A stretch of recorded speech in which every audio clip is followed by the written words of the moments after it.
FM 102.9 WDUN. Always here, always local.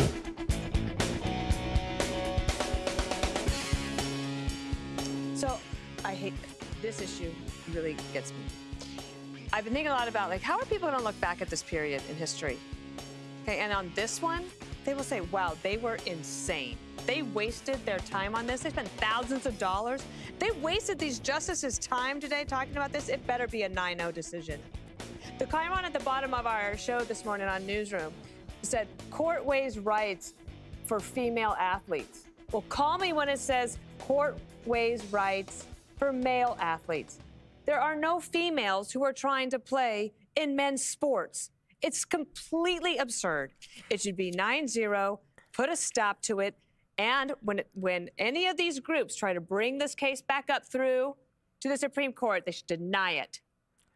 Listening to the questioning today was absolutely maddening. That we have to spend time on this is absurd. That there are not more women athletes who are speaking out saying it is outrageous really has bothered me. But I'm hoping that this will at least put an end to this and we can move on to more important issues. It is the Martha Zoller Show, and we're going to talk a lot about state issues today and also a little bit about things that are going on around the world. Kaz Thornberry is going to be joining me later on in the program. He went with me to Israel, and we're going to be talking about what we've learned and all of that. It was a really life-changing trip.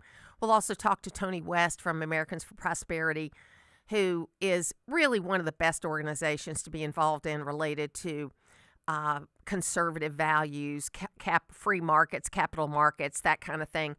And then we'll talk to Bill Crane, as we always do, because there's a lot of stuff going on related to the legislature, and we'll see what happens. But this original story, Dana Perino was talking about this, and I'm going to bring Logan in on this because he's our sports guy. It is so funny that, I'm old enough to remember when Title IX came around, and what Title IX did. Prior to Title IX, there was very little women's sports. There might have been a softball team. There might have been a few girls playing golf, maybe swimming, but there wasn't soccer. Soccer like it is today for girls did not exist. Volleyball, lots of other things. And it made sense because it said, you know what? You've got to give equal opportunity to women's sports over men's sports. Now, I've always thought you need to, especially in college football, college sports, you need to separate out football because there is no female counterpart for football. Right. But yes, on sports where there are female counterparts in the sports, you ought to give equal opportunity, and I think that was a good thing. So I've never heard Dana. Dana is always so, choice in her words. She was really so frustrated, how can this end up at the Supreme Court, meaning that you should protect girls' sports? But number two, she makes a great point. You don't ever see girls wanting to cross over and play in the boys' sports. I guess occasionally you've seen a kicker on the football team or something like that, but it's not a thing. Right, yeah, you don't, you don't get that in any professional. I mean, you see it, in college from time to time. I know a handful of years ago, Vanderbilt, they had a female kicker for a handful of games, but you don't get that, a whole lot. And one of the questions that was asked by one of the justices are still in a little bit of this box over here, where they're so afraid on these transgender issues to offend anybody that there is a clear definition of what a man and a woman is. A man is a human adult that has XY chromosomes. A woman is a human adult that has XX chromosomes. Okay? That's what they are biologically. Now, you can, I've always said women can dress any way they want to. I went through a period of my life where I wore suits to work. They were tailored for women, but we wear pants, we do all the things. I don't really care how people dress. What I do care about is denying reality. You can be more effeminate as a female or more masculine as a male or vice versa, but it doesn't change biologically what you are. And I think in sports especially, it started with Riley Gaines 5 years ago, where ironically she tied Leah Thomas. Okay, she tied Leah Thomas, but the NCAA asked her to step down and let Leah Thomas have this award. And that's what started this whole thing, and here we are. Yeah, that's what kind of, in a way kicked it all off. Or And made it available, or Yeah. made it where most people noticed. It kind of became more public in that sense, just because of all the media coverage along those lines when it all happened. And I mean, it's only picked up steam. It hasn't lost any steam over these last handful of years. And I mean, there's been hundreds of different, I've heard people say, solutions about how to curve this or how to change certain ways that sports are. I've seen ideas thrown about that maybe they have their own transgender league for colleges or something like that. Everyone has a different take on this, and like I said, now we're heading to the high courts for it. But what you're seeing too in a lot of cases, in the case of Leah Thomas, and I hate to pick on her because she's kind of the most well known in this space, but when Leah Thomas was competing as a man, he was like 152nd in the rankings. Okay? So he shifts over swimming as a woman, and of course he gets right up there. I think he ended up 4th place or something. He didn't end up number 1. Right. But he ended up like 4th place. I think that's what people think is inherently unfair. And as a girl who went out for every team and was cut, maybe that failure made me understand everybody doesn't get to deserve to be on every team. Do you know what I mean? There are criteria for a reason. If you don't meet that criteria, then you need to find another sport. It's like whenever Martha, let's go back to elementary school, right? You're on the playground, you're playing kickball with your buddies, and you're hoping, it's like, all right. Always the last one picked. You're always the last one picked. I was, anyway. Always that, or it's like, hey, maybe you'll be on the bench. We'll sub you in. And that's just how life is, unfortunately. And that's just how it goes. And, we talked about here on the show, me and Tom, about participation trophies and like, oh, it's all right, little buddy. You came in 4th place. Here's this small medallion. I mean, I think whenever I played, we never got, if we did, it was for like tournaments. If anything, Yes. It wasn't just into the season. Right. It was something along those lines. It was, hey, you finished 3rd in this tournament, which, like I said, we got the Olympics, we have stuff like that. But I don't ever recall getting an 8th place medal for Yes. any of my baseball regular season finishes or anything along those lines. But with that and the issue with transgender athletes in sports, they kind of in a way go hand in hand that we've seen in the last couple of years. Well, and it should be 9-0, but I think it's going to be 7-2. I think Sotomayor and Ketanji Jackson are going to probably vote no. But those are the two people that can't say what a woman is. And I think it's ironic because they are women. You think they would know what they are. But I think this will be interesting to see how this case goes. And I'm glad that we're getting to hear the little snippets. And I'm kind of glad there aren't cameras in the courtroom. It's good to just listen to the audio and kind of figure out what they're actually saying. But I do think that we've got to do a better job of understanding. It's critical thinking. It's also understanding you can't do everything you want to do. Life is about making a lot of choices. And sometimes life is about making choices between two things that you don't really want to do. It does everything is we have raised a generation of young people that think everything should be sunshine and roses all the time. There's a really funny clip from Landman, which I'm not going to play because there's some bad language in it, but it's the pretty daughter of the oil rigger guy goes off to college and is gets paired up with a non-binary person in the room. And she's like, got the cut off Daisy Duke shorts, looking really cute, blonde and all this, being super nice. And this person isn't being rude, but doesn't quite understand why she won't refer to him, her as they, them. And then she asked the question, well, they is a plural pronoun. And I'm trying to do her accent. Why wouldn't you use that? Why would you use that? You're just one. And I think that, is these logical questions come along, whether you're talking about trans in women's sports, trans women are women, whatever this stuff, it defies logic and basic facts. And that doesn't mean you can't be anything on the spectrum that you want to be. I have met so many interesting people in my life that didn't fit the mold. I'm not saying everybody's got to fit the mold, but if you don't fit the mold, you cannot force the mold to fit you. Okay, it's like putting a square peg in a round hole. Sometimes you have to accept that you can't do this. and that you got to find something else you want to spend your time on. We'll take a break. On Wednesday's edition of The Drive at 5, we'll get you home from work with all the day's top headlines. Join us at 5 o'clock here on North Georgia's News Talk, AM 550 and FM 102.9 WDUN. What if my parents suddenly need help? This is Kevin Tharp, elder law and estate planning attorney, and I've helped many people in your situation. With sound advice and planning, there's no reason why you can't help your loved ones as they need extended care late in life. It's up to you, however, to make the first call. Visit my website at kevintharp.com and learn how to get help planning for your family's future.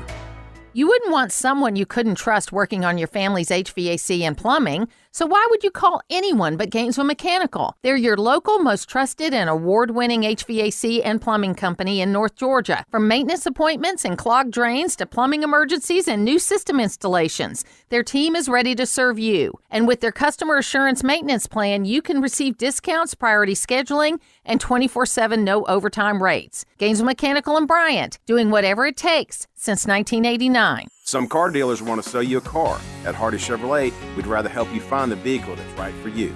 This is Mike Cormier. We call it the Hardy Chevrolet difference. Since you're the one who will be in the driver's seat of that new Chevy, we think you should be in the driver's seat when it comes to making the selection. It's like Charles Hardy always said, we love you and we need you. Together, let's drive. At Hardy Chevrolet, Brownsbridge Road in Gainesville, online at hardychevrolet.com. As a mom, comforting my family is what I do best. Vicks Vapor Stick provides soothing, non-medicated Vicks Vapors in an easy-to-apply stick, and it dries fast, so there's no mess. I use it to comfort myself and my family. Thanks, Mom. Vicks Vapo Stick, soothing comfort for the whole family. And try Vicks Vapo Shower Max for steamy Vicks Vapors when you need more comfort for yourself. Use as directed.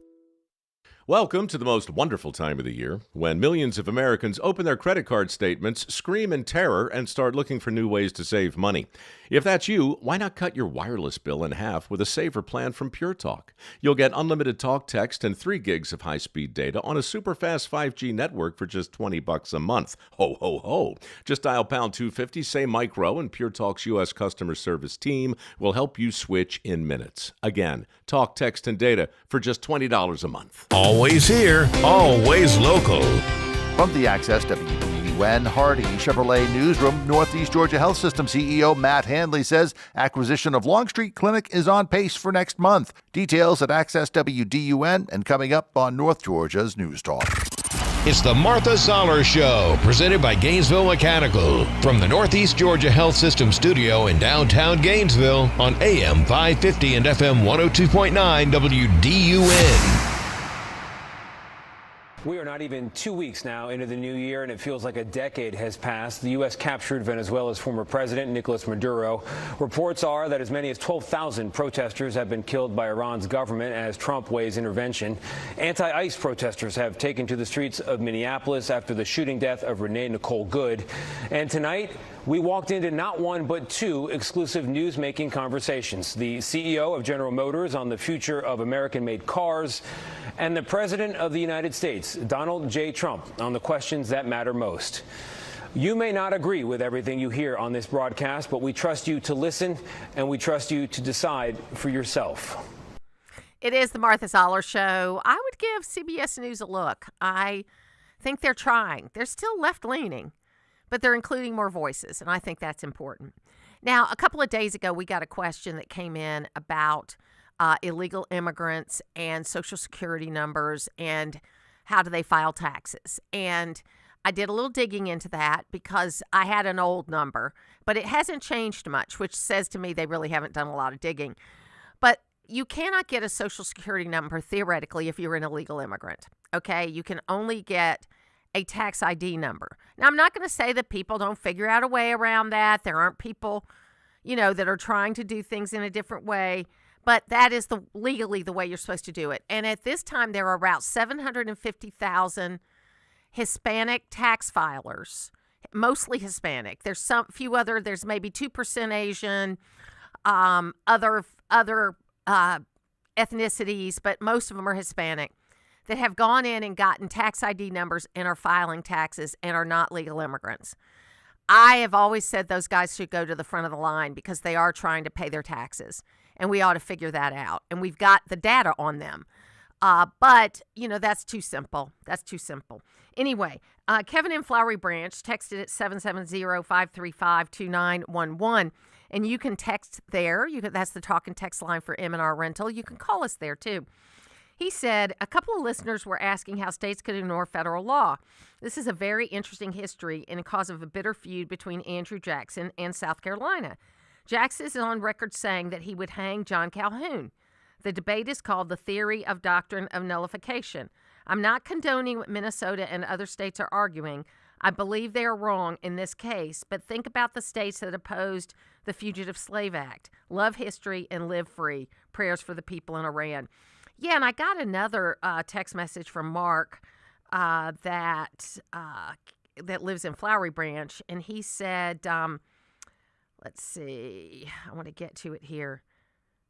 Yes, he says, I'll tell you from a libertarian's perspective, I have a major states' rights with the DHS federal agents in Minnesota or the president deploying the National Guard of the state against the governor's orders, party like it's 1861. And I answered him by saying, actually, it's more like 1961 when governors were defying federal law to desegregate schools and the National Guard had to be called out. The Constitution says that federal law is predominant, and none of this would happen if, like in Georgia, local law enforcement cooperates and when there is a federal deportation order. And I'll tell you, I don't like the heavy-handedness of some of this, and I was thinking about this, and I want to know what y'all think about it. Because I was thinking last night that while I understand the idea if you let people continue to break the law, they're just going to keep breaking the law. But what about this? President Trump has sort of taken the tact that he's not going to send National Guard, and there was a court decision saying he couldn't do it, too, into Chicago and other places like that. And what you're seeing is the crime in Chicago continues to get worse, but in the places where people have accepted federal help, whether it's letting ICE agents come in and get rid of the criminal illegal aliens and those that have deportation orders, or it's the National Guard going into places like Memphis or Washington, what you're seeing is a drastic reduction in crime in those cities. So I want to know what you think about this. Do you think this is given up, or do you think this might work? There are 27 out of the 50 states that are cooperating with ICE because they're red states, and it might even be 29. What if that's where they did the lion's share of their work? They did the lion's share of their work in the cities and states that would cooperate with them so that they could then say, and the people of the community would say, hey, we're safer. I can walk the streets now. I can go where I'm going. Would that be a better way to do it? And just let the people who want to do it themselves, and their cities will continue to decline. Now, granted, that's an antithesis of what the president should be doing, but it is important, to think about. So I want to know what you think about that, number one. And number two, I think it's kind of interesting that we've got so many things that are happening that people normally supported. For example, CNN went on a ride-along with DHS when Obama was president and thought everything he was doing with going to people's homes and taking them out was great. But yet they think it's terrible now. And there were people that got killed during that process. There were people that got injured during that process. But they didn't cover it. They didn't talk about it. So I think it's going to be one of those things that we're going to have to look at. And we're going to have to keep making sure that we stay on the right path. So the question is, what do you think about this? Do you think maybe we should just help out in the states that want help and leave the other ones to, go by themselves?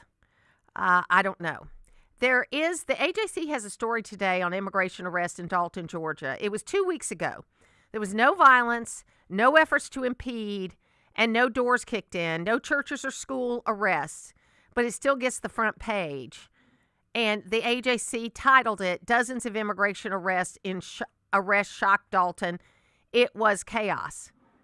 So they called it chaos, even though there was no violence. Only people were arrested that had deportation orders. Nobody tried to stop ICE from doing any of the things they were doing. No doors were kicked in, no churches and school arrests, which is a fallacy. They don't do that. And here's the final thing. There are a bunch of AI videos out there now, and probably some on our side too. So I'm looking for the ones at our side that are fake. Okay, but on the other side, they are doing AI videos with people from clergy saying that ICE is coming into their churches, but it's all fake. It's all fake. And I think we got a problem there, folks. We're getting to a place where we don't know what's real and what's not real. And we've got to make sure that we understand what we believe a little bit more and that we can defend it. And I think that's going to be important. I also got asked a question that I'll ask you guys later on in the program about making a presentation about Christianity and capitalism. Because our old friend from UNG, Dr. Bodie, I think is his name, made a presentation to a local church about how, Christian nationalism is going to ruin democracy. And really the evidence does not support that, because even in dictatorships, they like the Christians because the Christians tend to be capitalists and make money. So it'll be interesting to see. So we're going to talk about all those things too. But next up, we're going to talk to Kaz Thornberry about our trip to Israel. I'm really looking forward to sharing that story with you as we lay that out over the last couple months and the next few months. We'll be back on the Martha Zoller Show.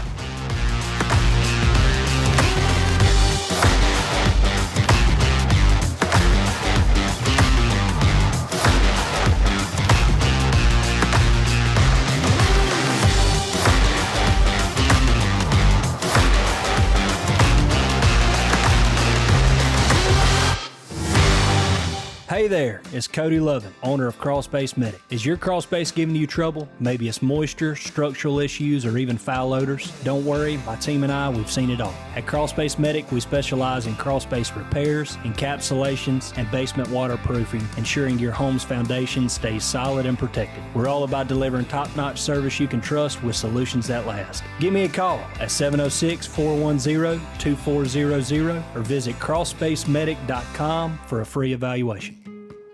I'm Frank Norton with the Norton Agency. Our family business has a legacy of honest, successful real estate brokerage. Buying or selling is an emotional and confusing process.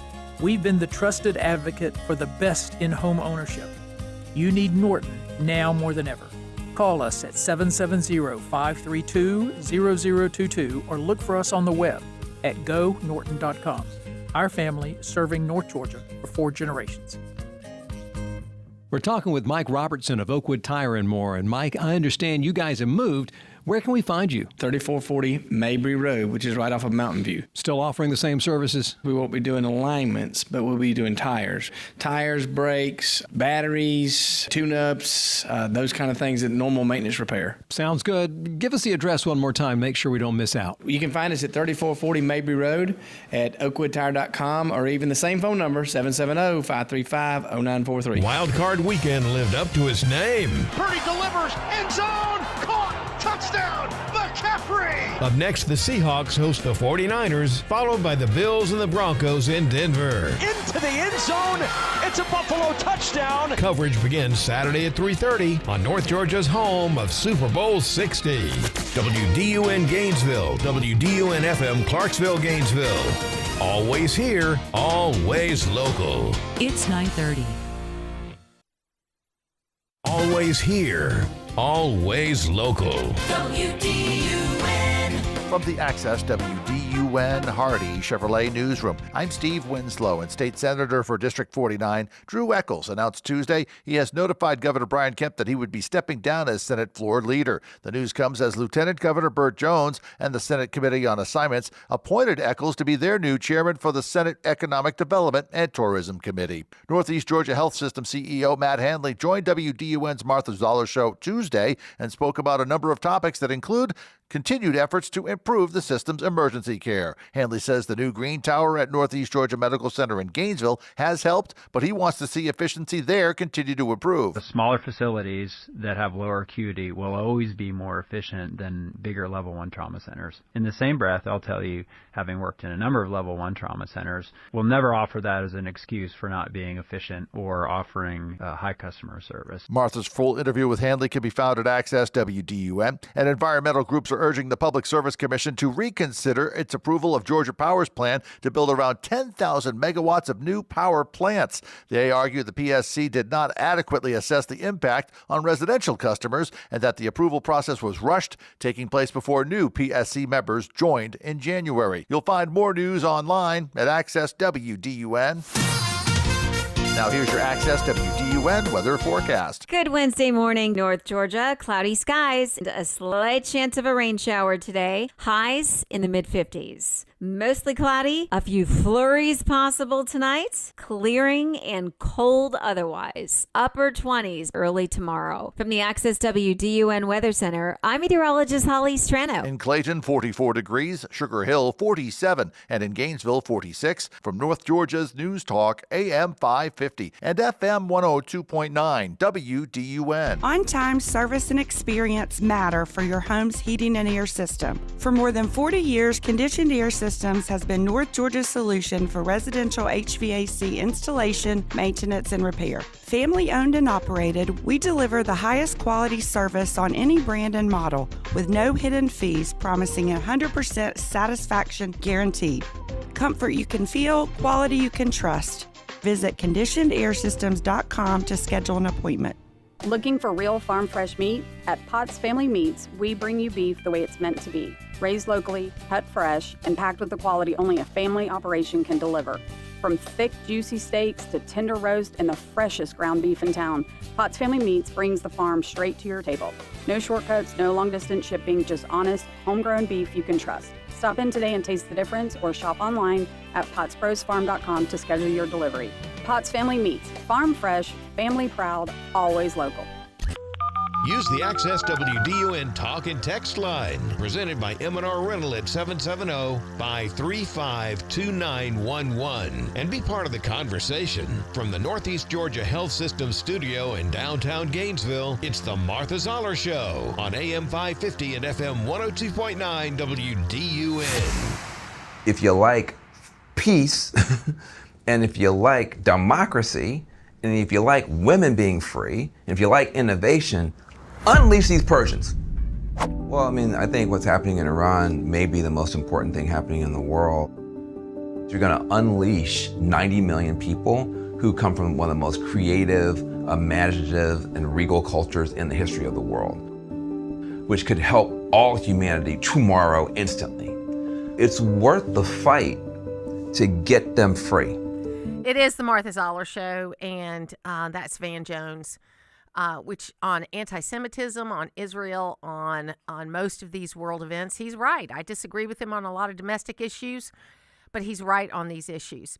Kaz Thornberry is joining me right now. He was one of the folks that joined me on my trip to Israel the first week in November, and it was a life-changing event, and we're just going to take the next few months as I reflect on this trip, talking to the people that we went with. Kaz, welcome to the program. How are you? Oh, I am nothing but honored right now, Martha. Thank you so much for having me on this morning. So tell folks a little bit about you and how you ended up on that trip with us. Oh, sure. Well, I tell you what, I have no idea, Martha. I'm 27 years old. I'm here living in northern Kentucky. I'm an attorney that does primarily defense litigation for local governments, police officers, jailers, detention centers, and I also happen to dabble a little bit in politics, but that's my volunteer job, not my real job. I'm the chair of the Kentucky's 4th District, or 4th Congressional District, which also happens to be, which was a big highlight when we were in Israel, the same district that Congressman Thomas Massie represents. And obviously, Congressman Massie has not hidden his feelings about Israel and America's relationship with Israel. So it was certainly interesting to get both perspectives, considering how much living in the 4th District, a good chunk of our residents feel differently than the majority of the party, I believe. And that's so interesting that you would put it that way, that I think that's really what AIPAC tries to do with this trip, is to bring people together so that they can kind of get outside of their own comfort level, but also kind of get reinforced. Because what touched me the most about the trip, well, 3 things. It was, first of all, seeing the holy sites, the sites where Jesus was. But the other 2 things were talking to the people, talking to the Israeli people, and then talking to the Arab people that we met. And just seeing that really how Israel's such a hopeful place, and that now with what's happening in Iran, I had the opportunity last week to talk to Miri Eisen. Remember, she spoke to us when we were at one of the borders, I think with Lebanon, I think is where it was. But she talked with us at one of the borders and just what's happening in Iran, and that there was a friendship between Iran and Israel back before the Ayatollahs, and people forget that. But there is a lot of similarity between the Persian people and the Israeli people in their resilience. Oh, there absolutely is. And that's what's fascinating. I was going to save it because I suppose for the takeaway at the end, but you bring that up, and the first thing that comes to mind is sort of President Trump's America First policy. And we see in the news right now this debate going on in the administration between sort of Vice President Vance and Secretary of State Marco Rubio about the extent of our involvement in Iran and overturning the current regime, and whether we should bomb them directly or what type of action, military action, we should take. And I think a very similar argument could be made for any type of conflict that Israel has or had faced. And honestly, the first thought that comes to mind is, what is President Trump's core policy? It's America First. And in my mind, after our trip there to Israel, something I didn't even consider was not only are we learning about Israel's culture, about its people, about why Israel itself is such an important place in the history, or has such an important place in the history of our civilization. It's the fact that it is an important U.S. ally.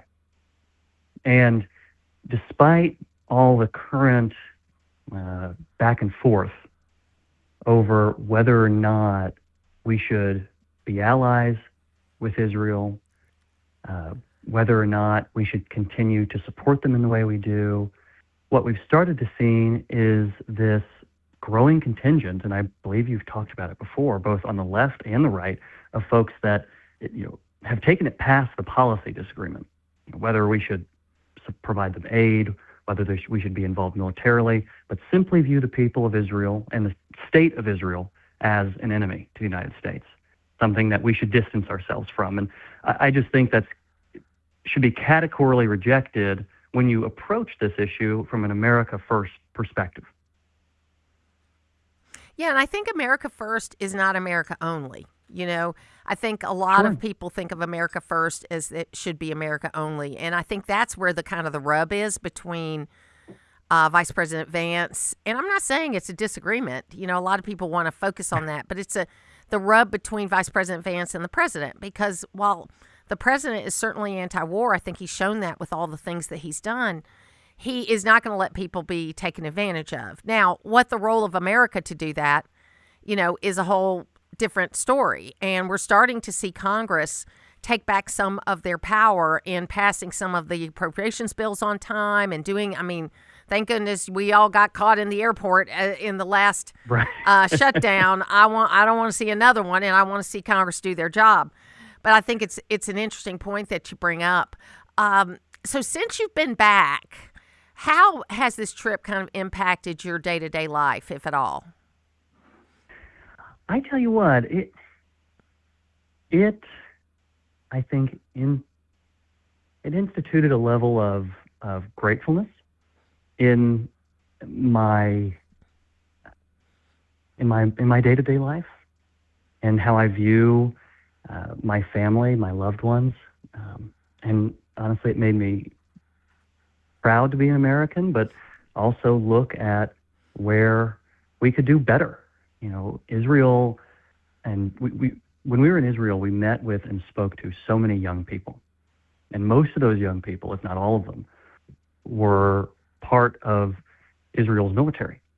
And they had fought and served for years, some of them at a certain point, and some of them were injured and were combat veterans.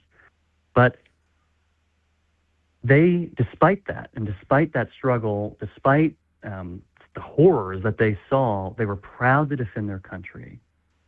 They could recognize the mistakes. They could disagree with their leaders. But at the end of the day, they were proud to be Israelis.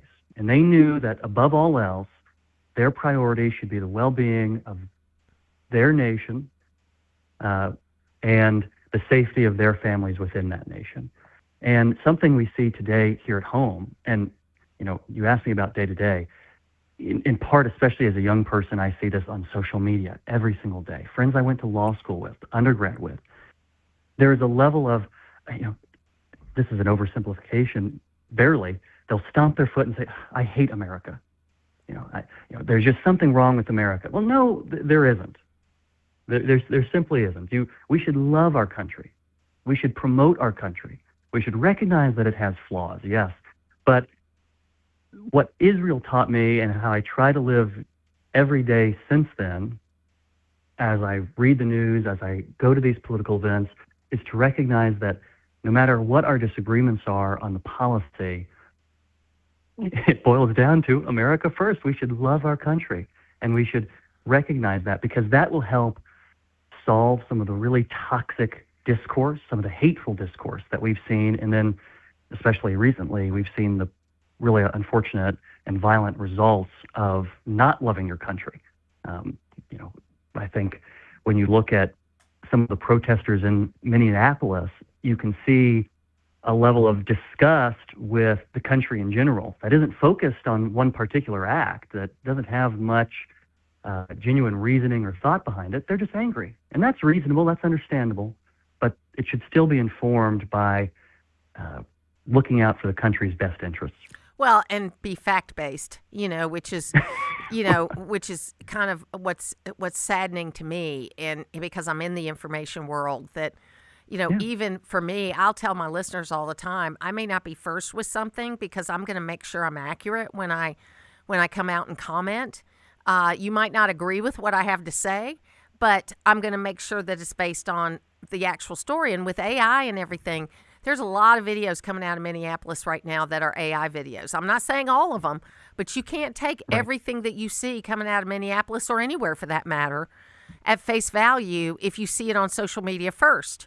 Okay? And you've got to be aware of that. And I love for a minute just to put on your hat of representing local government, police, and all that, is that, there's a lot of talk about government corruption right now. And I want to get to the bottom of it, and we need to figure out a way to get to the bottom of it without muddying the water so much that we don't get an answer. Do you think about Absolutely. that in the terms of your job? Every day, and you see the results of it, especially in local government, and especially when you look at, or you are, I'm on a case that I'm intimately familiar with, and I understand the facts, I've done the depositions, and then the news comes over, or folks start sharing it on Facebook, start making comments on their local Facebook pages, and you see it spiral out of control and turn into even very localized conspiracy theories. And like you pointed out, it's okay to investigate. You should, and you should look for the truth. You should make sure your local officials are being honest with you. But it's also important that it's based in fact. And oftentimes, unfortunately, we just almost skip a step in that. And we hear something and publish it without realizing, it may not tell the whole truth. I have always ascribed to the philosophy with government from the top down that we should never attribute malice to something that can be more properly attributed to incompetence. Because, it's a harsh way of putting it, but the reality is folks in government, from top to bottom, are people just like us. They have jobs, they work 8 to 5, 9 to 5, they go home and they have their own opinions. So sometimes people will make mistakes, and then we also shouldn't attribute a level of intelligence or overthinking or planning that isn't there. There isn't some sort of secret cabal that's trying to get their own policy put in place. There's just genuine folks like us that are on the ground that believe, Israel's the perfect example, that support it, that reach out to their congressmen and want them to vote for the aid that we're sending. There isn't there isn't this secret Illuminati that's trying to encourage or move policy one way or another. Usually it's because someone messed up, they made a mistake, or they simply don't know what they're doing. And then we've created this world where you can't admit you made a mistake. And right. That is, I know I've managed a lot of people in my lifetime, and I've had a lot of bosses in my lifetime. And one of the greatest skills I learned early was that if you made a mistake, I went right into my boss as soon as I knew, and I said, hey, I messed up on this. Here's how I'm going to try to fix it. What do you think?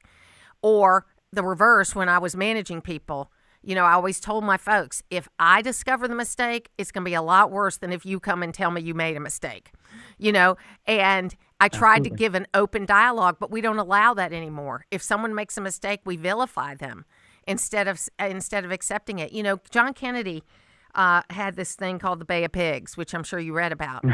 But he came out and he took full responsibility for it. He could have easily said, well, President Eisenhower planned this event, this operation. Right. He didn't do that. He took responsibility for it. And then I want to ask you one more question, which I know isn't about Israel, but we have a big problem here in our local offices where people don't run with opposition. I mean, once you get in, you pretty much get to run as long as you can. Do you have that same problem where you live? Oh, absolutely. We absolutely do. And it's a real pull on both sides of when it is a good thing, when it isn't a good thing. Whether it's healthy or whether it's not. Generally, I'm of the philosophy that it is healthy to have that competition. Yep. It is healthy for incumbents to not be entrenched. But there's no doubt when we start to eat each other alive and are not able to come together after that primary, that's when it becomes more dangerous and folks can get worried. I get worried. So I would always say, and especially as the chair of the 4th District, what my recommendation to anyone who approaches me when they're wanting to run for office is do it, of course. Run in the primary. Don't be afraid to challenge somebody, especially if there are legitimate policy reasons that you believe you'd be a better candidate to do it. But just know and just remember that our priority is, 1, the party, and 2, the country. So you have to recognize and be able and be willing to come back together and work for the betterment of our community and of our state once the primary is done, whether you win or you lose. Kaz Thornberry, thank you so much for being with me today, and I look forward to seeing you again. Martha, it was a pleasure. Thanks for having me on. Thank you. We'll be back on the Martha Zoller Show. Keeping you up to date with the latest news and weather. It's what we do every day. It's the news I trust. North Georgia's News Talk. AM 550 and FM 102.9 WDUN. Always here, always local. When it comes to lawn care, the folks at Howard Brothers know what it takes to get the job done right. That's why they trust Exmark mowers, built for precision, reliability, and durability. Exmark mowers make lawn work easier, so you can spend less time working and more time enjoying your yard. And this spring, reliable and easy are exactly what you need. Stop by Howard Brothers before the lawn season is here. They've got everything Exmark and a team ready to help you find the perfect fit. Gear up for spring with Exmark and Howard Brothers. You've got meals to plan, children to ferry from practice to ball games, shopping and dusting, and good grief. Give yourself a break and take your laundry to Townview Coin Laundry. Take your comforters, quilts, blankets, and mattress covers. They'll wash, dry, and fold your laundry, or you can use their industrial-sized machines. Townview Coin Laundry saves wear and tear on your washer and dryer and on you too. Get the stains out at Townview Coin Laundry at the corner of Bradford Street and College Avenue in downtown Gainesville, open from 6 a.m. to 9 p.m. Does your office technology slow your team down? Nothing is more frustrating than printers that jam, copiers that won't connect, and service providers that don't follow through. You and your team deserve technology that works. I'm Matt Nick, president of Duplicating Products, and for over 50 years, we've helped North Georgia offices eliminate bottlenecks, reduce downtime, and get reliable support for office technology. Our promise, we do what we say we will do. If you're tired of office equipment headaches, it's time for a change. Visit us today at duplicatingproducts.com. It's WDUN's Bill Main inviting you to join me September 28th as we journey to sunny Portugal with Colette and Peach State Bank and Trust. We'll explore Europe's old world charm, spending multiple nights in charming Porto and the amazing Algarve coast. We'll walk the cobblestone streets and cruise the scenic Douro River from the colorful capital of Lisbon to the stunning cliffs and whitewashed villages of the Algarve. We'll visit the breathtaking shoreline of the Portuguese Riviera and see ancient castles, groves of orange and almond trees. Plus, we'll visit the quaint villages of Lagos, Sintra, and Cascais. Then there's the famous wine, savory foods, and beautiful beaches. Plus, we'll visit a family-owned cork factory. Yeah! Colette covers all the details, flights, meals, hotels, all of that. We just need to have a good time. So don't miss out. Call Colette at 800-581-8942 or visit WDUN.com for full details. Let me show you the world. Come away with me. Always here, always local. From the Access WDUN Hardy Chevrolet Newsroom, State Senator Drew Eccles announces he is stepping down as Senate floor leader to become the new chair for the Senate's Economic Development Committee. Details at Access WDUN and coming up on North Georgia's News Talk. It's the Martha Zoller Show, presented by Gainesville Mechanical. From the Northeast Georgia Health System studio in downtown Gainesville on AM 550 and FM 102.9 WDUN.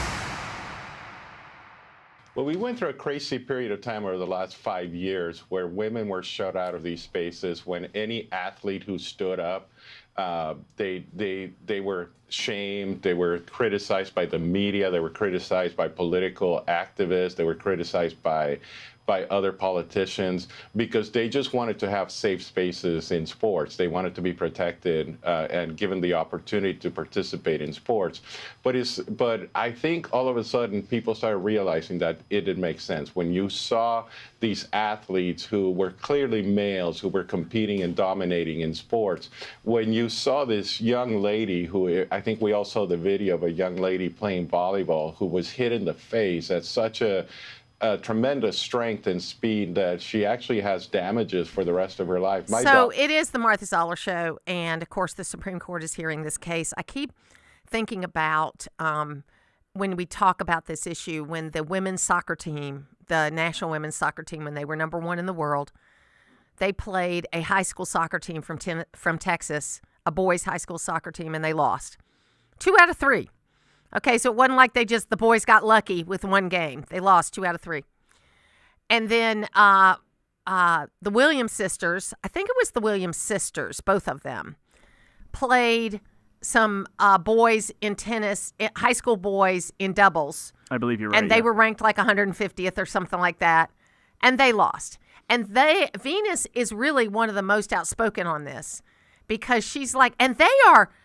Venus and Serena Williams are strong women. That they are. I would be willing to bet that on the scale of strength in women, they are on the strongest end of women at their peak, of course. I mean, they're older now. But I think they brought new definition to what it meant to be a strong woman, okay? And for them to say that is like, okay, they got owned. But also, if you watch women's tennis and men's tennis, they play differently. No, they do. Yeah, different styles. Yeah, women play with a lot more finesse. They're starting to put more power in it, I mean, as they're getting stronger. But the men, it's all a power game. It's almost like it really isn't as interesting to watch as the women's game. I like men's tennis a lot. But the women's game is a little more, strategy, back and forth, all that kind of stuff.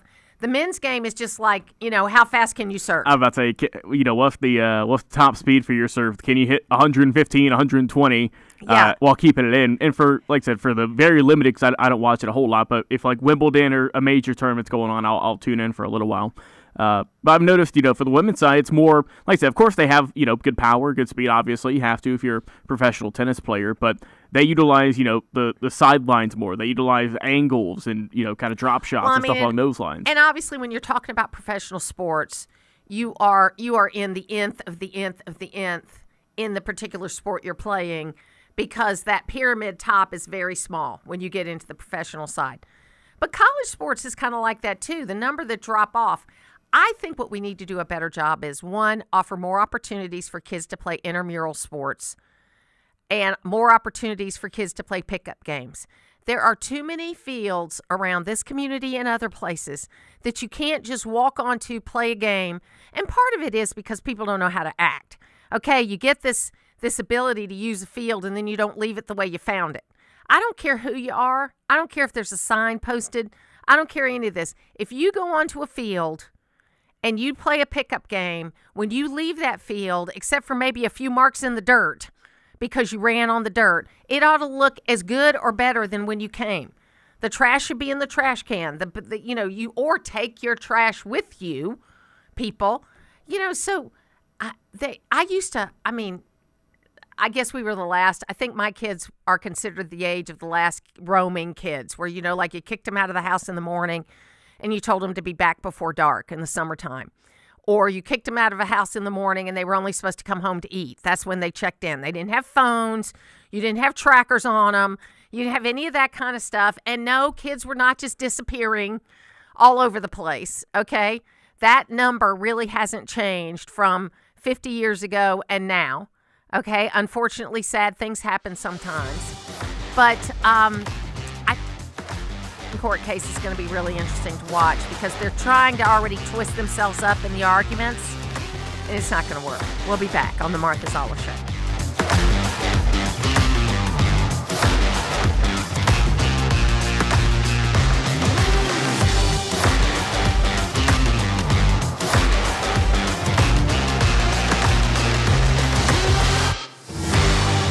Matt Hayes here from Hayes Chrysler Dodge Jeep Ram of Baldwin with some serious savings on the great lineup of vehicles here at Hayes. And just to name a few, $6,500 off 26 Chrysler Pacificas, $9,000 off 25 Dodge Durangos, and $11,000 off 25 Jeep Wranglers. And trucks, well, we got the trucks. $10,000 off MSRP on 26 Ram 1500 Bighorns, and $13,000 off MSRP on 25 model Ram 2500 HD trucks. Refresh your driveway with one of these new deals from Hayes of Baldwin, and hey, ask about our free lifetime powertrain warranty.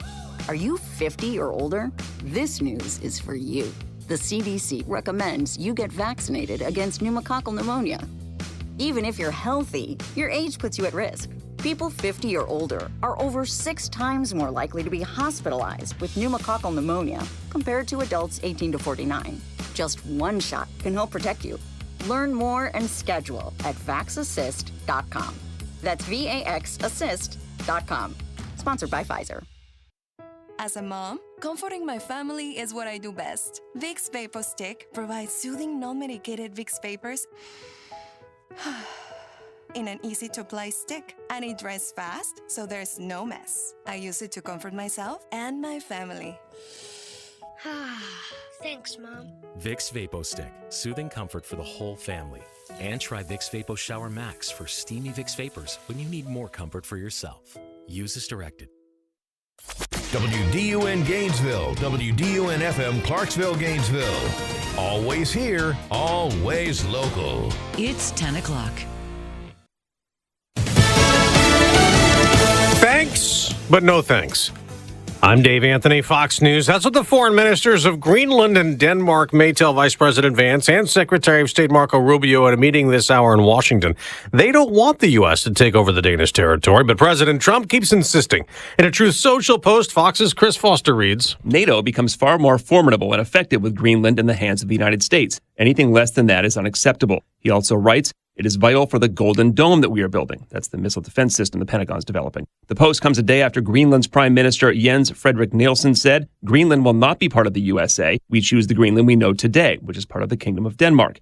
And the president's response to reporters, I disagree with him. I don't know who he is, don't know anything about him, but that's going to be a big problem for him. Well, the president is also warning Iran over a deadly crackdown on protests that now includes fast trials and an execution reportedly today. He tells CBS News, When they start killing thousands of people and now you're telling me about hanging, we'll see how that works out for them.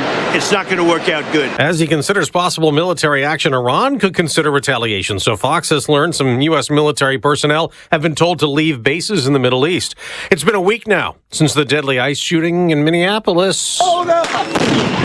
Protesters who called that murder continued last night, clashing with federal agents. Fox's Matt Finn has been there watching. Federal officers used crowd control tactics like tear gas and pepper balls. Now, also yesterday, protesters surrounded federal officers as they were taking people into custody in a Minneapolis neighborhood. Now, Minneapolis police tell Fox they've arrested 31 protesters since Renee Good's death. Homeland Security maintains Good was interfering with ICE operations and drove toward an officer. Minneapolis Mayor Jacob Fry, a Democrat, has demanded ICE get the bleep out of his city. He tells Fox and Friends they are acting unconstitutionally in his city. America's listening to Fox News. Always here, always local. From the Access WDUN Hardy Chevrolet Newsroom, I'm Steve Winslow. A local state senator has stepped down as Governor Brian Kemp's floor leader this year. WDUN's William Daughtry explains. State Senator for District 49 Drew Eccles announced on Tuesday that he would be stepping down as Senate floor leader. The news comes as Lieutenant Governor Burt Jones and the Senate Committee on Assignments have appointed Eccles to be the new chairman of the Senate Economic Development and Tourism Committee. Eccles said in a statement that he will remain focused on expanding economic development and supporting existing Georgia businesses in his new role. Banks County officials are warning the public of door-to-door scams that offer to repair or resurface driveways. The Banks County Sheriff's Office said the individuals are targeting older adults, charging high prices, using sketchy or unverified business cards, and frequently pressuring residents to pay immediately. Now, individuals who are targeted should not give any money, sign contracts, or allow work to begin, and should immediately contact the Banks County Sheriff's Office. The all-clear was given Tuesday afternoon at Hart County's middle school after a bomb threat there earlier in the day. WDUN's Lawson Smith has the details. Hart County Schools officials said local law enforcement reported the bomb threat to them Tuesday morning. That led to an evacuation of the school, with students being taken to nearby First Baptist Church of Hartwell. Authorities later conducted a sweep of the building with no explosives being found. The threat is still under investigation, with authorities and school officials saying the middle school is set to resume normal activities Wednesday. And Northeast Georgia Health System CEO Matt Hanley says that the health system's acquisition of Longstreet Clinic is on pace to take place next month.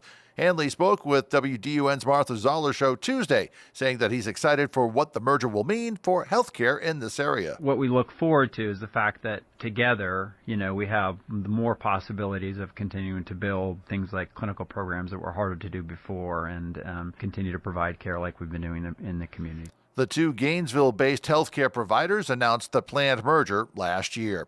You'll find more news and more details online by going to Access WDUN. Now here's your Access WDUN weather forecast from meteorologist Holly Strano. Good Wednesday morning, North Georgia. Cloudy skies and a slight chance of a rain shower today. Highs in the mid-50s. Mostly cloudy. A few flurries possible tonight. Clearing and cold otherwise. Upper 20s early tomorrow. From the Access WDUN Weather Center, I'm meteorologist Holly Strano. Currently cloudy in Hiawassee with 43 degrees. Also overcast in Suwanee and 47. And in Gainesville, cloud cover with 46 degrees. From North Georgia's News Talk, AM 550 and FM 102.9 WDUN. It's bad enough you get wet when your roof leaks, so don't get soaked when it comes to getting it repaired. This is Chris Earls at Georgia Select Roofing, where we have outstanding Google reviews and an A+ BBB rating, because we know roofing and customer service. If it's a new roof, a roof repair, or gutters and downspouts, estimates are free and we offer financing.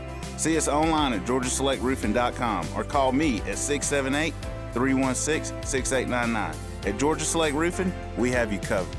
This is Grant Nichols, and at Loretta's Country Kitchen, we know life can really pile up. There's work, getting the kids to practice, and shopping. With all that, the week can really wear you out. The last thing you want to do is spend Saturday in the kitchen. Not to worry, we've just added lunch and dinner to our Saturday lineup at Loretta's. That's right, not only are we open for breakfast on Saturdays, but we're also serving up lunch from 11 till 2 and dinner from 4:30 until 8. Give your kitchen and your family a break with breakfast, lunch, and dinner Saturdays at Loretta's Country Kitchen, Mundy Mill Road, Oakwood, where it's all good.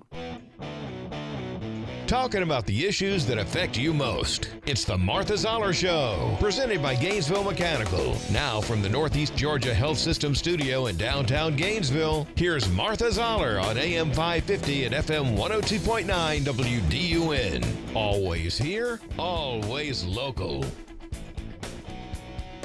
It is the Martha Zoller Show, and it's kind of an annual tradition now. Tony West and I from Georgia Americans for Prosperity get together during the legislative session to talk about what's going on. And Americans for Prosperity is one of the best grassroots organizations out there. If you want to spend your time somewhere, you should do it with AFP.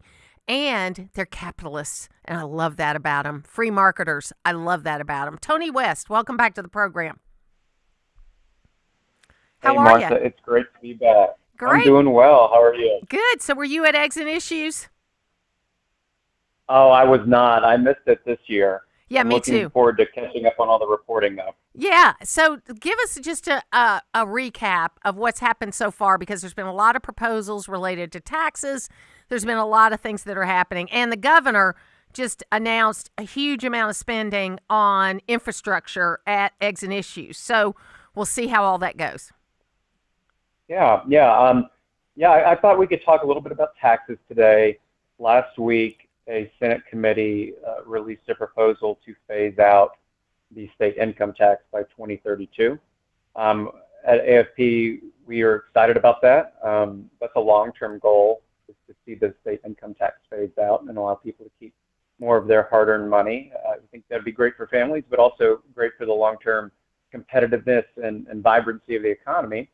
The interesting way the committee is approaching doing it is actually just raising the standard deduction by a significant amount, to where if this was actually implemented in the 2027 tax year, 2/3 of Georgians wouldn't have any state income tax liability, which would be thousands of dollars in tax savings. And then it would be up to the legislature to keep tightening the belt, keep growing the economy, and just lower the state income tax rate to 0 by 2032. But it kind of made some waves last week, and we'll see what the final end game is. But I do think there's an appetite under the dome to continue to see the state income tax drop. It does seem to be more on the Senate side, though, with the people that are running for higher office, as opposed to, I feel like the brakes are on it a little bit more on the House side. Now, granted, it's only, the second or third day of the session, and next week will be budget hearings, so we'll, after the King holiday, so we'll know a little bit more about where the money goes, because that really tells you what your priorities are, right, is where they want to spend the money. So is that your sense, that the Senate is more open to it than the House is? I think that's a fair take. I don't think the House is necessarily against phasing out the income tax over time, but this specific plan was a creature of the Senate, and so House members and House leaders may have different ideas about how to tackle the state income tax issue. I'll just say there's more than one way to skin a cat. So I'm open to all good ideas, but you can't hit a target if you're not aiming for it. And so we were happy to praise this proposal for at least aiming for the target of getting rid of the state income tax, even if it takes 6 years. So what are some of the other policy agenda items for AFP this year? What are you watching? We're also interested in the discussions around property taxes. That's been a major concern of a lot of Georgians for a couple of years now. Some people are focusing on, is there a way to essentially abolish the property tax on homesteads? Other folks are saying a lot of times we just need more transparency and accountability on local governments. It may be too heavy of a lift to actually get rid of the property tax, but what we could do is continue to put caps on the amount of levy increases and millage rate increases that locals can do. Have citizens understand what their local governments are spending money on. And if there is a proposal to not have the millage rate fall back or have it increased, why is that necessary? One thing that has been mentioned a few times in the past that I think is a perfect opportunity to do right now is have any local referenda where voters are voting to approve like a SPLOST or any other tax increase, make it mandatory to have it on the general election ballot so that the greatest number of people possible are the ones consenting to a tax increase. So the last thing you want to see is a local government put a tax increase on the ballot where 10,000 people show up and no one knew about it. That's not a good way to do government. So if we're going to try and tackle, excuse me, if we're going to try and tackle the issue of local government property taxes, I think that's a no-brainer to include in the proposal. And then anything else on y'all's radar for this year, any kind of regulation? And that's because I know that's another big part of what Americans for Prosperity wants to do is get regulation out of the way of small business. Absolutely. I'm hoping in the coming weeks to have more information for you there. But yeah, AFP, we've been talking about the need for regulatory reform for a couple of years now. I'm hoping this 2026 session is the year where we get something meaningful done. Since 1965, since it's been calculated, our regulatory code has grown on average 12% per year. That's a real increase in the size of government year over year. And credit to our lawmakers, present and past, we've focused on the issue of reducing taxes. We have not focused enough on the issue of getting our regulatory state under control. And that's something, if you don't get a hold of it now, it can get out of hand in the future. The states that we don't want to be compared to, the Californias, the Illinois, the New Yorks, they allowed it to get out of control. And that's one of the reasons they're in the problems they have. So we're going to keep pushing for bills that will allow for more legislative oversight for new rules that are proposed, and also legislation that will help bring stuff off the books. I mean, the Senate Bill 28 that we were advocating for last year is still active and still live, the Red Tape Rollback Act. We've got to start taking some of these outdated and harmful regulations off the books to make sure our economy can continue to be strong. It's the 1-2 punch of low taxes and low regulations. That's how you keep an economy going.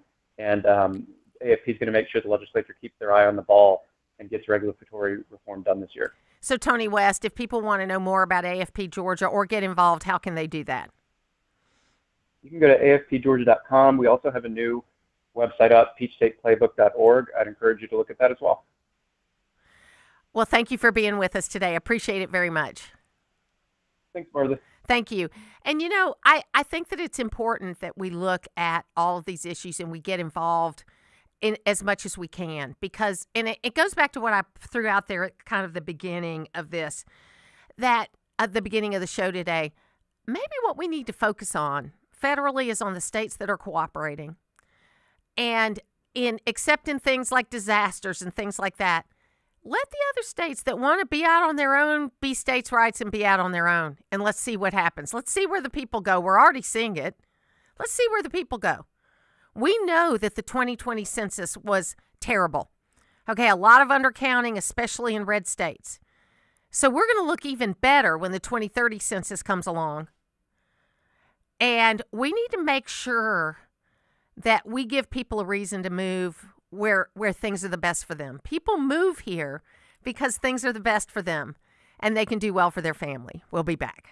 In North Georgia, it's the topics that matter to me. We're your eyes and ears in the community with the latest breaking news. It's the most important thing we face. AM 550 and FM 102.9 WDUN. Always here, always local.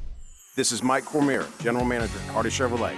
Some folks think that the automobile business is just about selling cars. At Hardy, we know it's more than just that. For us, it's about helping that young driver with their first car and helping that growing family that needs a bigger car. It's about relationships. It's about family. Drop by for a visit and you'll understand what Charles Hardy always said. We love you and we need you. Together, let's drive.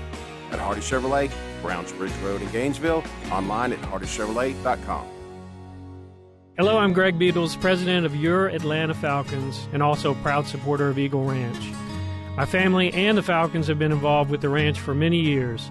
Eagle Ranch has expanded its services to meet the increased needs in our community, to include outpatient counseling, a day school program, a residential program, and other therapeutic services that are both affordable and accessible. Learn more at eagleranch.org. That's eagleranch.org. Should you make your trust the beneficiary of your IRA? So many say you shouldn't, but we say you should.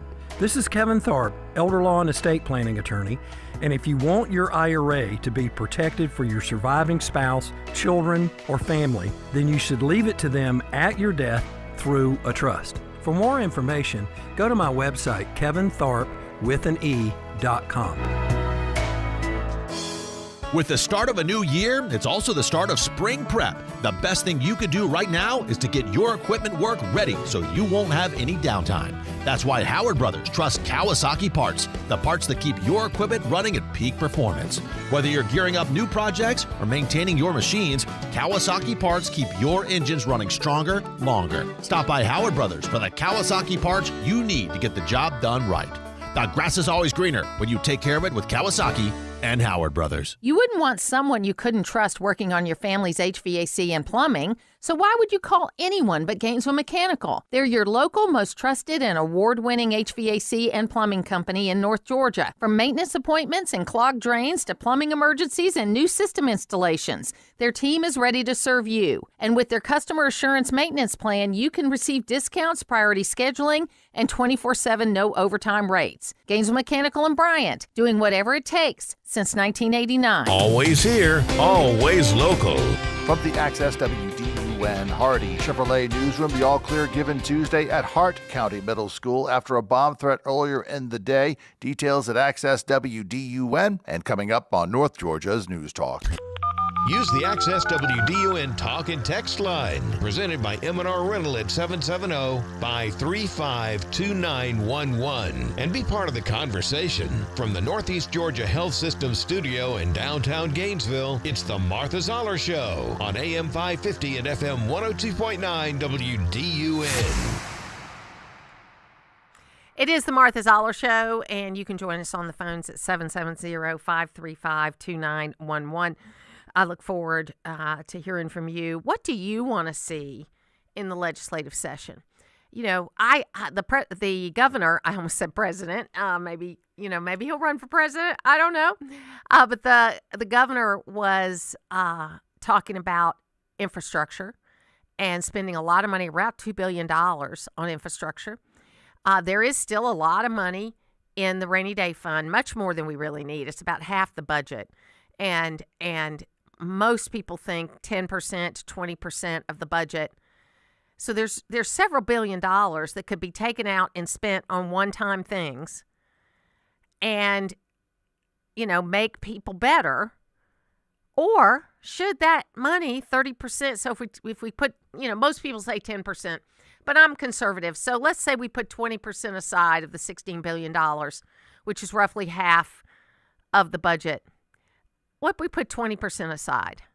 And, that would be about $6.4 billion. And you take the other $10 billion and you do projects with it, like roads and infrastructure. That's $2 billion. You got $8 billion left after that. Do you shore up rural hospitals? Do you provide money for health care? Do you provide money for health care premiums?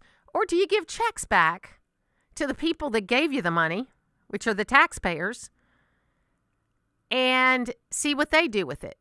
I know government's really afraid to do that last one because, statistically, if you gave everybody in Georgia $1 million, okay, in 10 years, the people that had $1 million to start off with will still have $1 million, and the people that were broke and got the $1 million will probably be broke again. But government's broke too, in a lot of ways. So it's interesting to see because my friend and colleague, Kathy Woolard at the Georgia Gang, she has spent this surplus 14 times. She brings up almost every week about how Governor Kemp has too much of a surplus and he ought to spend it on programs and things like health insurance and things like that. So what do you think should be done with the money, if anything? Because it's really one-time spending, and this is the thing you got to focus on. Because if you take the money out and you don't have it, it's going to say we are such good stewards of our money that we can build it back to $16 billion, if that's the number it should be.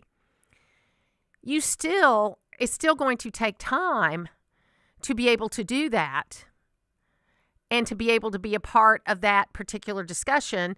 So for a period of time, you're going to have 20%, which is still more than what you need for a rainy day if something were to happen. You know, my friend Joe McCutcheon talks about how, you know, the Dow may go to 50,000, and that's true, but it could go down to 30,000. And that's still a big number, but a lot of people get hurt when that happens. We got a text message that came in. Todd in Beaufort said, massive waste of money of any court to have to create a law that says men are men and women are women in sports competitions. Is there a man that dresses and acts like a woman that can get pregnant yet? Didn't think so. If a person thinks they're of the opposite sex from what they are biologically born, that's fine for them. Think that way, but it's not when it comes to your DNA and chromosomes. And I think there's more here, but I think this makes the point. Also, you can't change yourself. And really, we used to say that when you went around saying you were a female, if you were a male, that you had a mental problem. Up until just a couple of years ago, the standard practice for psychological treatment is if you were a man that thought they were a woman or a woman who thought they were a man, that was a mental problem. That was a body dysmorphic disorder because you were denying what you were seeing with your own eyes. So I always ask mental health professionals, do you use DSM-4 or DSM-5? Because in DSM-5, they still have eating disorders in there as being a problem, but they take all the sex stuff out, the gender stuff out. We also got from Jeannie, she said, I say give it back to the people that pay the taxes and let the people decide how to spend their money instead of the government. Yeah, I mean, I tend to think that too. And I wonder, though, do you take the money? Because it's a lot of money. If you took $10 billion, you know, and you basically have I don't know how many adults are in the state of Georgia, because I don't think you would give it to kids. You wouldn't give it to every child in Georgia. But it's a substantial amount of money that you could give to each individual adult in Georgia. And what would they do with that money? And that's their business if it's their money. Now, I pay taxes. I went and paid my quarterly taxes for the 15th of January. I went ahead and paid those. And, you know, it was the biggest check I ever wrote for taxes because we've had a really good year, which is a good thing. Because I'd rather, you know, pay a little bit more. I just don't want to pay less than I did the year before. That's the way it is. If you pay your taxes quarterly, basically the rule is if you have a good year and you're going to owe more taxes at the end, as long as you've paid more than you did in taxes the year before in your quarterly payments, you don't get penalized for making more money. I know that's another thing too. You can get penalized for not figuring out your quarterly taxes well enough. And you can get penalized for that, which I think is kind of interesting. You can join us on the phones at 770-535-2911. You can also text us at that number. The projects that Governor Kemp talked about in the Eggs and Issues is $2 billion on highways in Georgia, which would be broken out this way: $1.8 billion on Interstate 75 in Henry County, $200 million to continue upgrades on State Road 316, which runs from Gwinnett County to Athens, and then there's a couple of other things that are in that project. I think road improvement is a good way to spend the money. I know that in our State Board of Education, we have 20 counties that do not have pediatricians in their county. I think there's roughly 50 counties that don't have an obstetrician. And what we're trying to do on the school side of it, the child side of it, is have clinics that are available in those counties, in the schools, so that kids will have some access. Superintendent Woods did add school nurses back to all the schools in his first term. I'm assuming that everybody's still doing that because I think that's a great way for a young person to have interaction without mom and dad to have to take time off from work to take the kid to the doctor. And in some counties, there isn't a doctor to take them to in that county.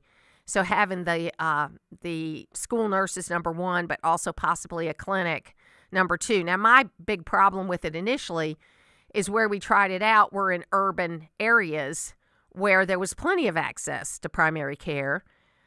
So I asked, but the question was they had the facilities. The reason why they started there with the pilot was they had the facilities to do it, and it was going to be easier to staff. And so I went ahead and voted for it because I understood that thought process.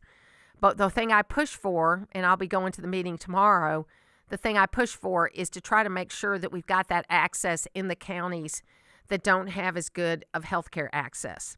And, there's an opportunity, folks. If we had a more free market in healthcare, I know that the conventional wisdom is they wouldn't go to these small towns, but if you could be like the solo doc in a small town where, you'd have to put some boundaries around, your hours and that kind of thing, but you could do pretty well in that community, if you didn't have all the barriers that you have from government. And that's the biggest problem in healthcare is all the regulation that goes along with it.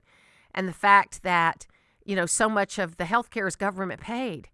It is not a case that we don't spend enough money on healthcare we don't spend it efficiently. Matt Hanley made the point yesterday, the CEO of Northeast Georgia, and when I asked him the question about going to the Dahlonega emergency room instead of going to the emergency room here at Northeast Georgia Health Systems on the main campus, is that a smaller ER is going to be more efficient. And he was an ER doc for 20 years. A larger ER is going to have a lot of issues, but it's going to be a level 1 trauma. So the question is, what are you going to the ER for? First question you ought to ask yourself is it a legitimate ER or a ER reason, or could you go to a doc in the box or something like that? Second question you should ask yourself, is this obviously you may not get to ask yourself if you're in a level 1 trauma situation. You will go and get, a level 1 trauma like Terry England, who it saved his life, that he had access to a level 1 trauma when he had his accident over a year ago. So you got to ask that question, where do you want to go? And then you make a decision on what emergency room you go to, because we got several we can go to. You got the one down in Brazelton, you got the one in Dahlonega, you got the one in Toccoa, you've also got the one on the main campus. I tend to always go to the main campus because I'm a more patient waiter. We'll be back.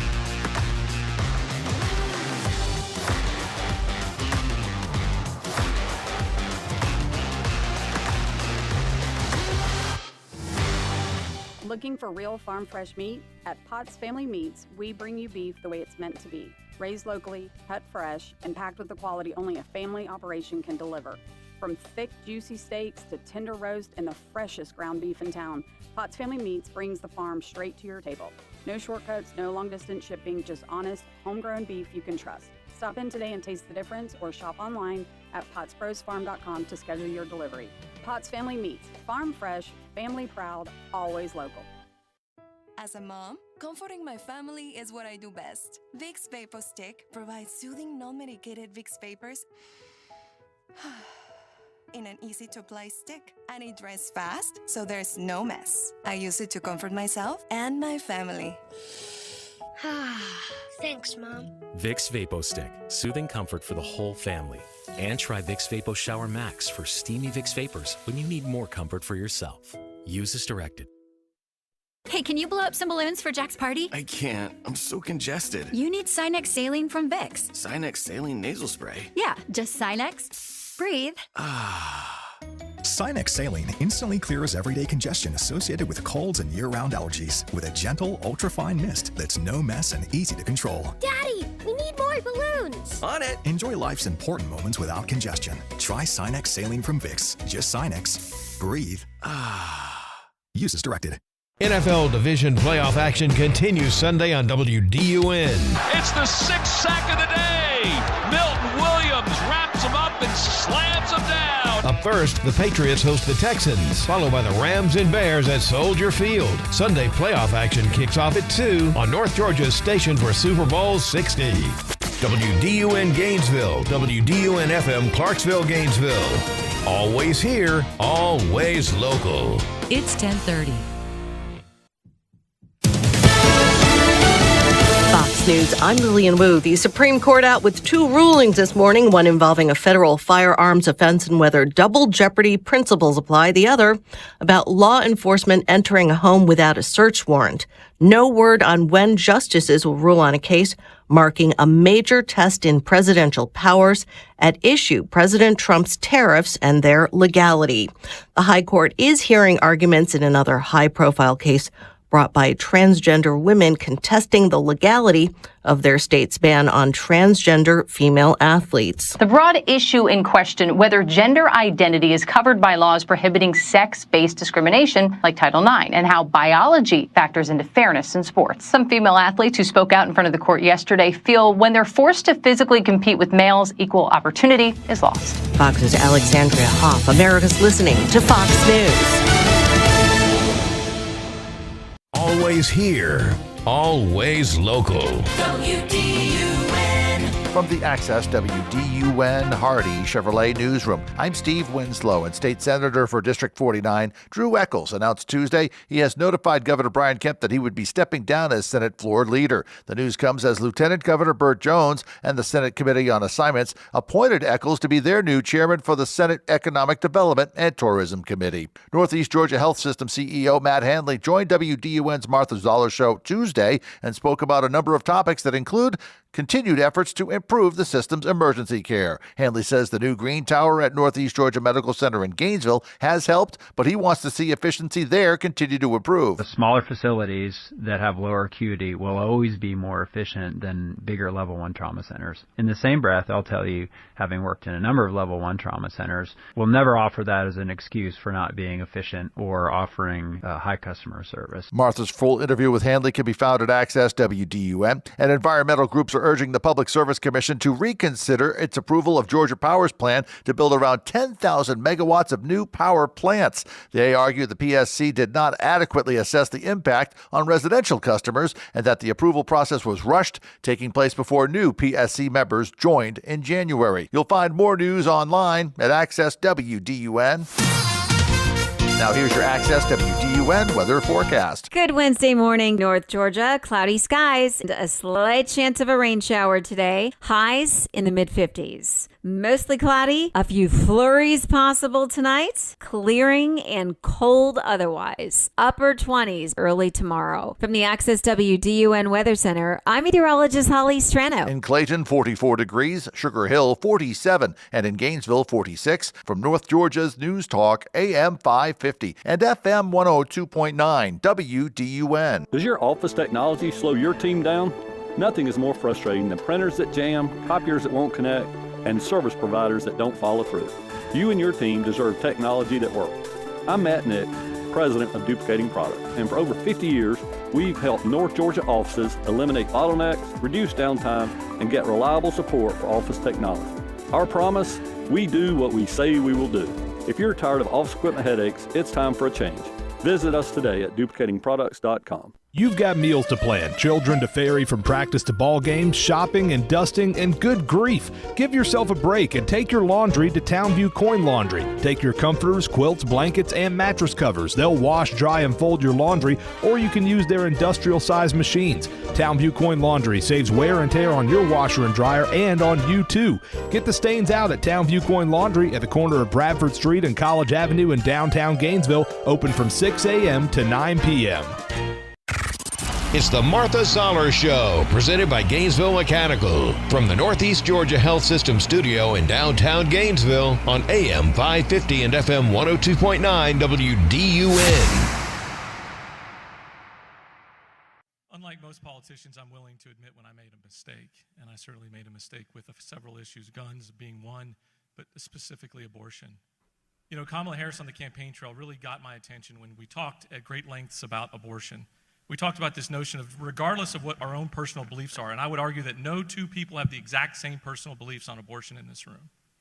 But none of us wake up with the inherent right to force those opinions on other people. And so day one as governor, I will sign an executive order that clarifies doctors can practice medicine without the fear of prosecution. And I will introduce legislation to repeal the 6-week ban and meet millions of women where they want us to be met. And the reason is because I've taken the time now to hear the stories, the difficult medical situations, the unbelievably complicated personal situations. And women deserve the right to choose between them, their families, their faith, and their doctors. It is the Martha Zoller Show. Bill Crane's with me today. That's Jeff Duncan, Bill, who is probably going to have the most difficult road to hoe because he's going to have to explain, the old political adage, if you're explaining, you're losing. He's going to have to explain a lot of decisions to Democratic voters. Are you asking or are you yes, telling? Yes, I'm asking. I'm asking what you think about that. Yeah, I think he's got a real challenge. He's articulate. He has an attractive family. He did a good job with his 2.0 books, which I bought a couple copies of and gave to people. Yeah, me too. But he's moved from right center to even further out left than I thought until seeing more recent interviews, and certainly on the bigger issues like life, he's miles from where he was 6 months ago. And so if I'm a progressive and I've been in the party for a long time, I'm going to have a hard time understanding where that conversion came from. And what you just played, one conversation to me, I don't care, unless maybe you're talking to God, shouldn't be that persuasive about a core belief, a core belief in your soul and your system. So, and I'll also mention, and people don't like it when I say this, but demographically speaking, with the exception of this most recent special election, which was just held for Public Service Commission, Democrats have not elected a white male statewide since Mark Taylor for lieutenant governor in his second term in 2004. The party has migrated, its base has migrated, and the expectation of candidates have migrated. So I think both Keisha Lance Bottoms, the former mayor of Atlanta, and Michael Thurmond have a much better chance of being in the runoff of the primary, and one of the two of them, probably at this point, Keisha Lance Bottoms, as the nominee. Yeah, it'll be interesting. I think the one, and that's good with me if it's Keisha Lance Bottoms. I'm less worried about her in a general than I am Michael Thurmond. And a lot of people think he's 71, he's old, whatever. But Michael Thurmond, people forget that in DeKalb County and Fulton County, there are still several 100,000 Republicans votes in those counties. We didn't win, but 100,000 or 120,000 votes in the last governor's race and 100,000 votes or so in the presidential race. If you have a couple of 100,000 squishy Republican women vote for Michael Thurmond in DeKalb and Fulton, then you lose the election. Agreed. What I think Michael Thurmond is sort of counting on that is difficult to manage this cycle is a significant, as you just referenced, crossover vote of Republicans who have an open Senate race and an open governor's race that are both heavily contested, right, to not vote in those primaries and cross over and to vote in the Democratic primary. And if they don't vote in the Democratic primary and they vote in the Republican primary, they cannot vote in the runoff. So I think he's counting on a vote that may not be able to be where he needs him to be. And I think, if he gets to the general, which would be a miracle, I think, because of the numbers that are involved there, he gets to the general because the most loyal voting bloc are still black women in the Democratic Party. And a lot of black women don't see the problems with Keisha Lance Bottoms that a lot of other voters do. And I don't think it has anything to do with race. For me, my issue with her is that while she did not quit her job the last 2 years of her term, she was not present in the last 2 years of her term. Mayor, and what happened with Secoria Turner in the city of Atlanta during the back half of the racial justice protest will be played in commercials by her primary opponents as well as in the general election over absolutely. and over. So this morning was the Eggs and Issues breakfast where the president, I said, this is the second time I've done that today with Governor Kemp. Maybe that says something. I don't know. But Governor Kemp talked about a roughly $2 billion infrastructure spending. He is definitely in the affordability space, talking about homelessness and affordable housing and that kind of thing. Not much talk about cultural issues. The Faith and Freedom lunch was yesterday where they talked about a lot of those things. But even the governor's remarks in that space, even after having his annual meeting with all of those cultural leaders, which he always has at the beginning of the session. He did that yesterday before the Faith and Freedom lunch. It's a less cultural, more economic session. Am I wrong? No, and I think Governor Kemp is very secure with that voting base. I mean, he did sign into law one of the most stringent anti-abortion bills in the country. Now, I'm not sure at the time he thought it would actually be, with the Supreme Court being in a different place at that time, that it would be enacted. But he did sign it, and he's honored, to my knowledge, most every major commitment he's made on, faith. The last year's bill that I didn't actually, again, think was necessary, but the Freedom of Faith bill. Yes. So I don't think at this point, one, he's not campaigning for himself, and two, that he needs to be championing that cause, with the exception of helping the candidates he supports, like Derek Dooley, and making sure that their credentials stand and hold up, and by his endorsement. So I think the economy's getting a little wobbly, not so much in Georgia, but nationally, and the federal government is not going to be giving, and I don't think it should be, the kind of largesse it was during the pandemic or since, and so the state's supplemented federal income, which some years has been as much as $14 billion, is not going to be there. So there needs to be growth in the economy and growth in the job space to step in and cover those gaps. What do you, there's a lot of tax proposals on the table, whether it's property tax or income tax. Tax cut proposals on the table, Tax cut proposals, that's correct.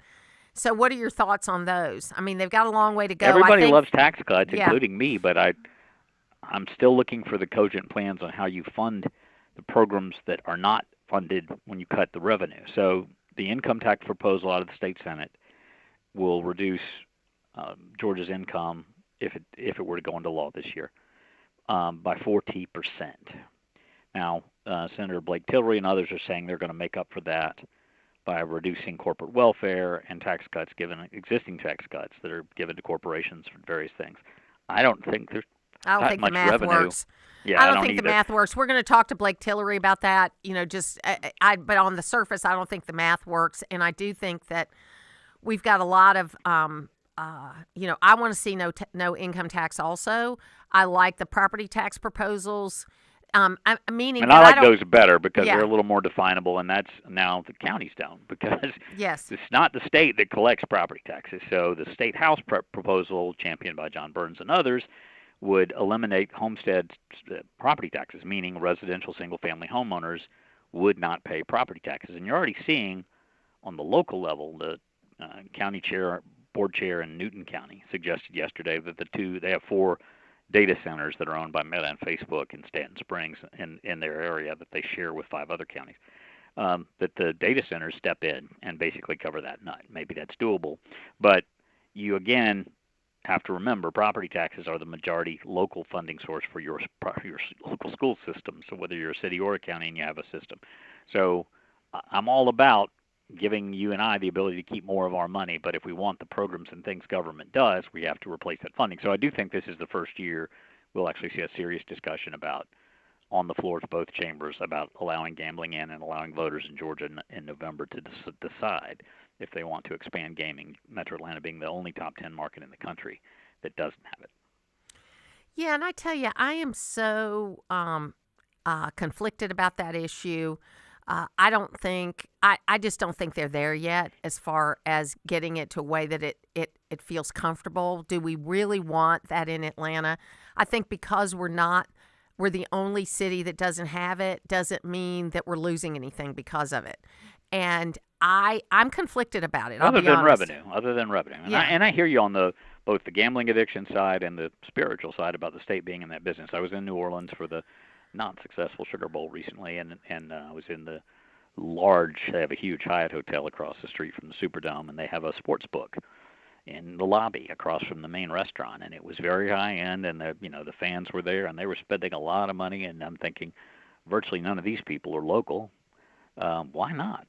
But I am familiar with the downside. I've obviously spent time in Vegas and Atlantic City. I only play blackjack, but I see it as an entertainment choice, and for some people it becomes much, much more than that. Well, and there's a big problem with young men and the sports betting, and and look, I participate in my Rotary Club with, we bet on the Super Bowl, we bet on the college football, we do that kind of thing. Yeah, but that's $10. But it's $10. That's right. And you don't tie it to a debit card. You don't tie it to a bank account. It gets a little scary with that. I agree with you, and I've been sitting at Georgia games and watching these kids that are doing sports book, and I'm wondering, in a state where it's not legal, but most of the server on the other end isn't in the United States. And so it's not even really regulated, and I've seen college students lose several $100s, which I couldn't have afforded when I was in college for one game. It was funny. I had Bert Nasuti, who you may have known. He was a Gwinnett County Planning Commission person back in the day, but he was also the cousin to my brother-in-law, and he had a regular poker game. And we used to play poker at home. My dad loved playing poker, and so I knew how to play poker. I wasn't a novice, but I went in and I played in this game, and I lost $35. This was 1976, and that was like 3 weeks of allowance, for me for that period of time.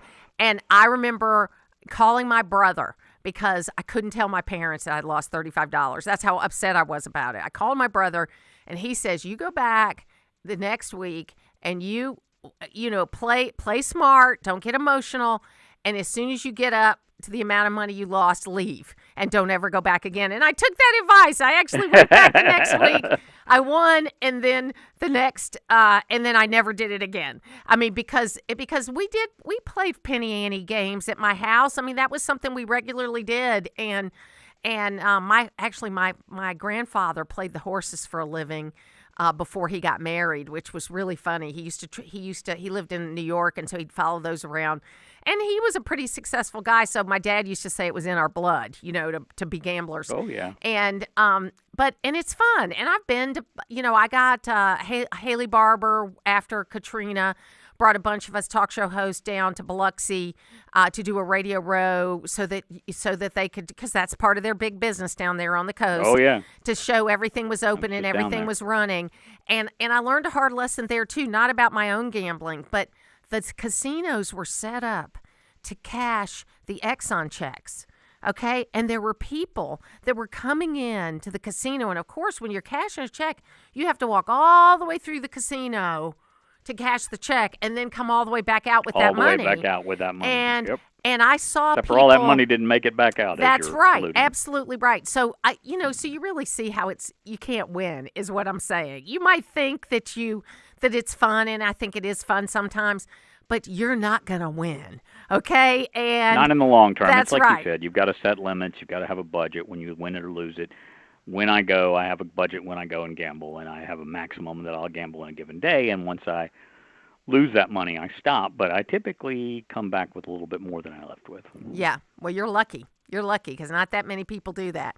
But anyway, we'll see what happens with all gambling stuff. I think it's going to come around again. We're going to talk to Jeannie Seaver next week. And then I'm talking to Matt Reeves, who I think is going to be carrying the bill for the gambling thing. But again, I just don't see there's always an issue that pops up that you don't expect, okay? And obviously gambling is not an unexpected issue. We've been trying to do it every year for the last, 9 years. But I just don't know what that issue is yet. That's going to be the unexpected issue that pops up. No, and as we know with an election year, the math is very much in favor of that because we'll get off docket, we'll get off on, down a rabbit hole or two just simply because it draws attention, it draws cameras, and we've got a lot of candidates for a lot of statewide offices who don't have much in the way of name ID nor the fundraising ability at this point to buy it, so earned media is their way to get there. Absolutely. So we'll see what happens. Bill Crane, we'll talk next week. I know we'll have a lot to talk about. Take care. Thank you. We'll take a break. Lots more to come right here on the When Martha you Zoller need Show. news anytime, day or night, get it from the source that's been delivering local news digitally for a quarter of a century. Go with AccessWDUN.com and the Access WDUN app, powered by North Georgia's News Talk, WDUN. When you have a problem with your roof, you want someone who can respond quickly, but also who knows roofing. That's what you get at Georgia Select Roofing. This is Chris Earls, and we do roofing right. Estimates are free, we can help you navigate your insurance claim, and we also offer financing. Check out our Google reviews, and you'll see that Georgia Select Roofing offers the best service around. See us today at GeorgiaSelectRoofing.com or call us at 678-316-6899. Family owned and operated, Georgia Select Roofing has you covered.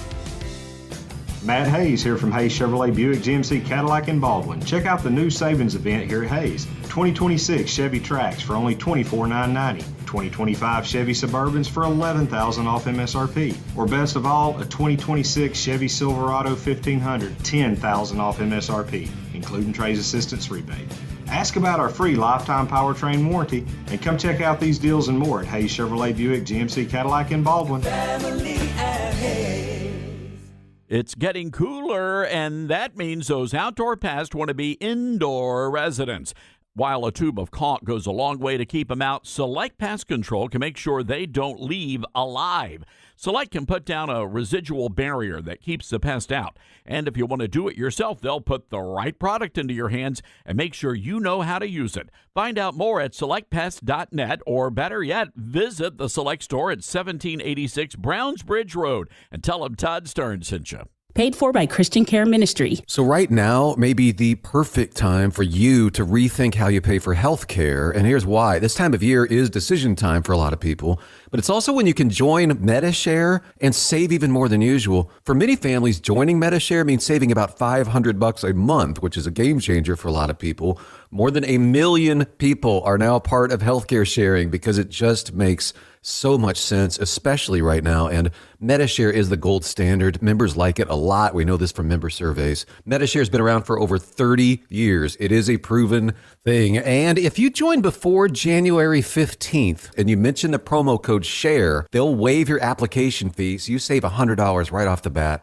I'll give you the number here in a second, but just call. You'll get a price within 2 minutes. And again, the deadline is January 15th. So call now. You'll save even more. Here's the number, 855-51-BIBLE. That's 855-51-BIBLE. 855-51-BIBLE. Always here, always local. From the Access WWN Hardy Chevrolet Newsroom, Northeast Georgia Health System CEO Matt Handley says acquisition of Longstreet Clinic is on pace for next month. Details at Access WDUN and coming up on North Georgia's News Talk. Use the Access WDUN talk and text line, presented by M&R Rental at 770-535-2911, and be part of the conversation. From the Northeast Georgia Health System studio in downtown Gainesville, it's the Martha Zoller Show on AM 550 and FM 102.9 WDUN. I'm not trying to call plays. I'm not trying to run your offense. I'm not trying to pull Philip Rivers and come back and play. I'm not doing any of those. I think most importantly, I'm trying to get the right person in here in both of those positions. It is the Martha Zoller Show, and that was Matt Ryan, Logan, who's coming back. And, the first thought I had when I heard that is that maybe finally he'll be able to build a team that was worthy of his quarterback skills during the time he was at the court. I mean, I'm a big Matt Ryan fan. Oh, yeah. That was worthy of his skills during the time he was there. I mean, I think a lot of people love Matt Ryan.